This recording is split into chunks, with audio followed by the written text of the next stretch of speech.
नमस्कार, दैनिक सवेरा हरियाणा देख रहे हैं आप। आपके साथ मैं हूं रोहित उत्तम। राज्यसभा सांसद किरण चौधरी ने कांग्रेस पर जमकर निशाना साधा है। आड़े हाथों लेते हुए भूपेंद्र सिंह हुड्डा को भी नहीं बख्शा है।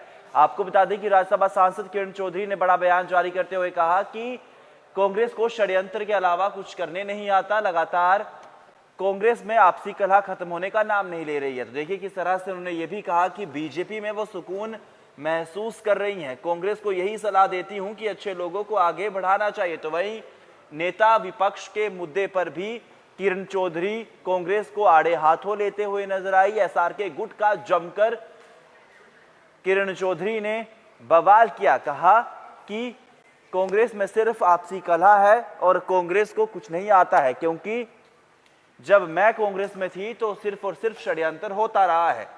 किरण चौधरी अब किस तरह से लगातार बड़ी जानकारी है और बीजेपी से ही उन्होंने इलेक्शन से पहले बीजेपी ज्वाइन की थी और उसके बाद बीजेपी में काफी ज्यादा अब अपनी महत्वपूर्णता भी दिखा रही हैं। इसी को लेकर अब कांग्रेस को आड़े हाथों लिया है। प्रेस कॉन्फ्रेंस कर राज्यसभा सांसद किरण चौधरी ने बड़े बयान जारी किए हैं। भूपेंद्र सिंह हुड्डा को भी निशाना साधा है। कहा है कि कांग्रेस अब पूरी तरह से वेंटिलेटर पर आ गई है। इसका नतीजा सिर्फ आप सभी जानते हैं, क्योंकि जब हमने इस्तीफा दिया था उसके बाद से कांग्रेस में काफी ज्यादा माहौल भी तनावपूर्ण हुआ था। तो अब जो कांग्रेस की हालत है वो काफी ज्यादा षड्यंत्रपूर्ण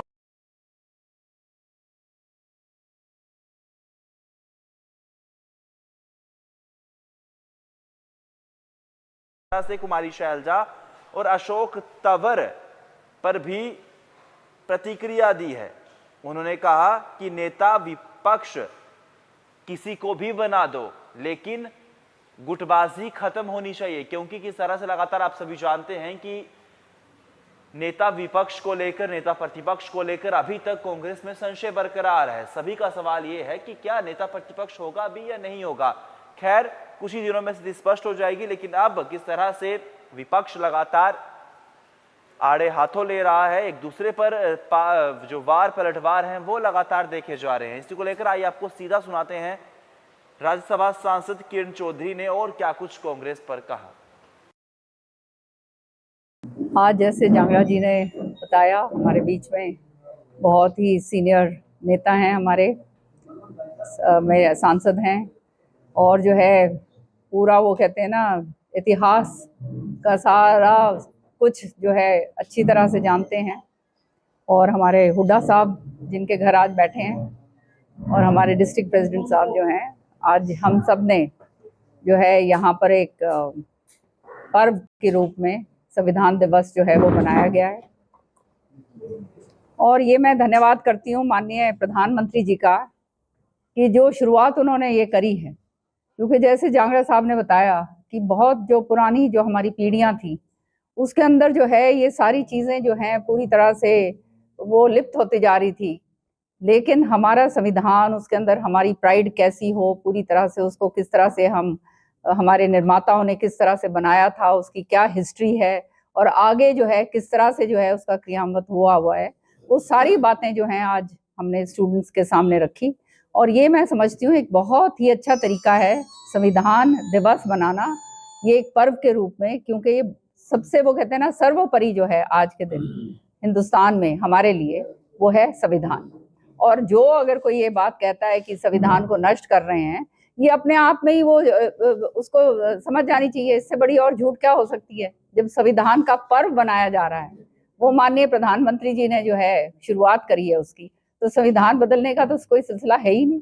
जिस तरह से अभी कांग्रेस में आप रहे काफी लंबे समय से, जिस तरह से गुटबाजी में चीजें जो आए, जो हरियाणा की बात करें, जो महाराष्ट्र की, उसको लेकर जिस तरह से आरोप लग रहे हैं कि जो इन्होंने जो है गड़बड़ की है, तो क्या लगता है किस तरह का होगा? वो अंगूर खट्टे हैं वाली बात है, खिसियानी बिल्ली खम्बा नोचे। सच्चाई है ये कि लोगों ने इनको पूरी तरह से नकार दिया है और उसके ऊपर समीक्षा करके और उसके ऊपर आगे कार्रवाई करें और नए लोगों को आगे आने दें। उसके बजाय जो है ये जो है ध्यान भटकाने की बातें करते हैं, ताकि जो है किसी तरह से जो है जो सत्ता जो ये जिसके ये सपने लेकर सो रहे थे, वो किसी तरह से जो है इनको दूर ना किया जाए और वहां पे जो है जो कुछ भी मिल सकता है वो जो है खींच लो, वो इनका वो रह गया है असली। हरियाणा में आप क्या मानते हैं कांग्रेस की हार के कारण, क्योंकि अभी उन्होंने अब तक कोई रिपोर्ट चिंतन कर रहे हैं हम लोग। कांग्रेस के अंदर ये चिंतन मंथन सारा कुछ चलता ही रहता है, अभी नहीं है, ये तो शुरू से होता आया है। लेकिन जो जिसको सारा वो कहते हैं ना रेंज जिसको सौंपी गई हो और वो ही अपने ही लोगों को काटना शुरू कर दे, अपने ही लोगों को खत्म करना शुरू कर दे। अब जो है ना वो खेत जो है ना, बाढ़ अगर खेत को खाना शुरू कर दे तो फिर खेत हरा भरा कैसे हो सकता है? वही हाल जो है हुड्डा साहब का हुआ। मैम आप जो है पहले काफी टाइम कांग्रेस में रही हैं, अब आप बीजेपी में हैं, जी, तो आपको दोनों पार्टीज में क्या अंतर महसूस होता है? मैं बहुत सुकून महसूस कर रही हूँ। एक संगठित पार्टी है, ऐसी पार्टी है जो संभालती है, सच्चाई है ये।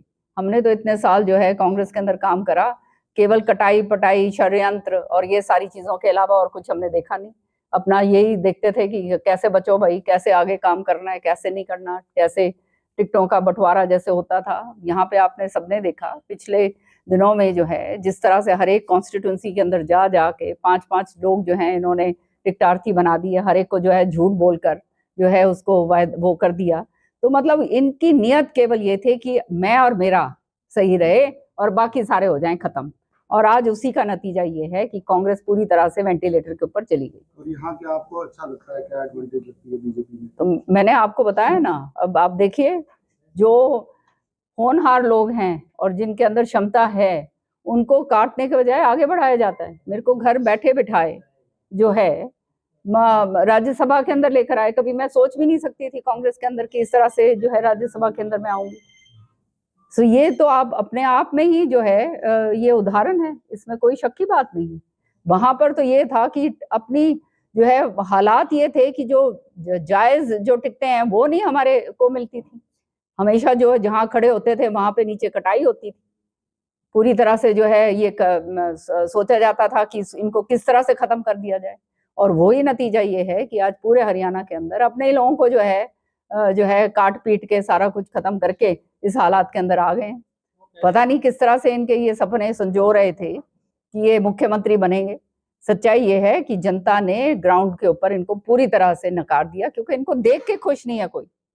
जो हर तरीके से जो है भाई भतीजावाद, हर तरीके से मैं और मेरा, कोई और सामने आ जाए जो इनकी बात जो है वो थोड़ा सा जिसमें होनहार है आगे निकलने वाला है, उसको मारो, उसको खत्म करो। तो हर जो इतनी जबरदस्त इनसिक्योरिटी जब किसी व्यक्ति में आ जाती है तो आप समझ सकते हैं कि वो फिर जो है वो कभी किसी को देखकर बर्दाश्त नहीं कर सकते। और वही नतीजा जो हुआ कि बाप और बेटा की अपने बेटे को आगे बढ़ाने के लिए सबको और खत्म कर दो। जिस लीडर में उनको पोटेंशियल दिखता था उसको बिल्कुल, आगे बढ़ाने की बजाय बिल्कुल, खत्म करने की पूरी तरह से। और यहाँ पे बीजेपी में ऐसा नहीं। नहीं, आप अगर काम कर रहे हैं और आपकी क्षमता है तो क्षमता के मुताबिक आपको मिलेगा। लेकिन यहाँ भी सबको तो नहीं मिलता जैसे आपको नहीं, आप देखिए, कहने का मकसद ये है कि जो आपकी अगर क्षमता है और वो आप उस क्षमता के मुताबिक जो है वो देते हैं। मेरे को तो दिया है तो मैं तो और किसकी क्या बात कहूँ। जिस तरह से कांग्रेस में संगठन और जो गुटबाजी की बात कर रहे थे, कांग्रेस में संगठन नहीं था, उसकी वजह क्या है? कांग्रेस में संगठन इसलिए नहीं था क्योंकि जो है अब आप जो हैं इनके प्रभारी जो हैं वो इनके खास आदमी थे, जो प्रदेश अध्यक्ष हैं वो इनके खास थे। अब इन्होंने 10 जगह जो है सारों के ऊपर हाथ रखा हुआ था कि तू भी बनेगा, तू भी बनेगा, तू भी बनेगा। अब अगर संगठन ये बना लेते तो आधा तो इनका हाल बुरे हो जाने थे। तो इसलिए संगठन इन्होंने खुद ही नहीं बनने दिया। हर एक के साथ यही हालात करे, चाहे अशोक तंवर था उस समय, चाहे शैलजा जी हो उस समय। जो हालात हुए ये कोई छुपे हुए हालात तो है नहीं। मैडम, आपने इतनी हाईकमान के सामने बातें रखी, हाईकमान ने आपकी कांग्रेस में बातें सुनी क्यों नहीं? क्योंकि इन्होंने पूरी तरह से सारा सिस्टम हाईजैक कर रखा है। इसलिए हुड्डा साहब ने और उनके बेटे ने। मैडम, आप भी कांग्रेस में सीएलपी लीडर रही हैं, अभी तक कांग्रेस में सीएलपी लीडर का चुनाव नहीं है, तो क्या इंटरनली प्रोसेस होता है और अपनी पुरानी पार्टी को आप कैसे लेते हैं सीएलपी लीडर? ये सबसे बड़ा दुर्भाग्य है कि प्रजातंत्र के अंदर जो है सत्ता पक्ष और विपक्ष जो है, विपक्ष भी पूरा मजबूत होना चाहिए, तभी सत्ता पक्ष भी जो है सही काम कर सकता है। तो आज जो है इलेक्शन के बाद इतने दिनों बाद भी सदन चल पड़ा और उसके अंदर जो है नेता प्रतिपक्ष नहीं चुना गया है। तो उसका खाली केवल एक ही बात है कि खींचातानी हो रही है। अभी तक जो है ये नहीं चाहते कि इनके हाथ से बागडोर निकले, किसी नए लोगों को लेकर आए। मैंने तो बार बार बोला है, यहाँ पे रघुवीर कादियान जी जो हैं वो इतने पुराने, इतने सीनियर नेता हैं, 6-7 बारी के जीते हुए हैं, इनके खास आदमी हैं, उनको ही डाल दीजिए, उनका हक भी बनता है। उनको भी नहीं देख के राजी है तो सच्चाई है सामने, इनकी असलियत जो है वो सामने नजर आती है। मैडम, कांग्रेस में सुधार कैसे हो सकता है? आपने कोई पहले सुझाव दिया, वो आज फिर देना चाह रहा हूं। उनके सुधार है कि हमने क्या परवाह है?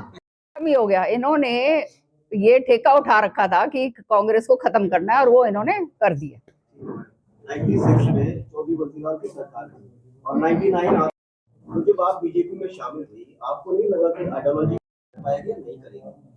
नहीं, ऐसी कोई बात नहीं है। चौधरी बंसीलाल जी ने उनकी सरकार बीजेपी के साथ मिली जुली सरकार चली थी। और आइडियोलॉजी क्या है? मैं एक ये जो हूँ फौजी की बेटी हूँ और देशभक्ति कूट कूट के मेरे खून के अंदर भरी हुई है। तो आइडियोलॉजी जो है विकसित भारत की है और भारत को आगे बढ़ाने की है। वो आइडियोलॉजी तो मेरे अंदर है, चाहे मैं कहीं भी हूँ, उसको कौन नकार सकता है? ना नेता है, ना नीति है और ना नियत है। पार्लियामेंट सेशन शुरू हो रहा है और आपकी तरफ से कौन से ऐसे इश्यूज हैं इलाके को लेकर, हरियाणा को लेकर जो आप अब जो मौका दिया है नेशनल स्टेज के ऊपर, और मैं धन्यवाद करती हूँ अपने चेयरपर्सन का जो है वाइस प्रेसिडेंट साहब धनखड़ साहब, उन्होंने मुझे